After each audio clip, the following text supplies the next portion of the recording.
At sa wakas mga kabayan, nagbunga rin yung ating ginawang DIY na yapak. Kung hindi tayo gumawa ng DIY na yapak ay hindi tayo makakahuli ng ganito. At shout out nga pala muna kina Fidel Tolentino Andal Jr., yung Espiro din diyan sa Ilihan na ating nakilala, at saka kay John Michael Blanco Ahmad. Shout out po sa inyong dalawa. At eto na nga, meron tayong target dito, may pagalagalan talakitok.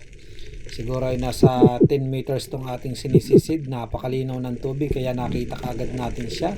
At agad nating dinarap mga kabayan, at napana nga natin ng napakaganda sa pulyan mga kabayan. At pagkapana nga natin dyan mga kabayan ay kinuha ko na kagad yung ating tali at balak pang isabit kasi sa bato mga kabayan. Gusto niyang sumuksok doon sa ilalim ng bato mga kabayan, kaya naman hindi ko na pinagbigyan at hinata ko agad yung ating tali para hindi na makasuksok sa bato at hindi na tayo mahirapan pa. At agad na natin binikbit pangat mga kabayan.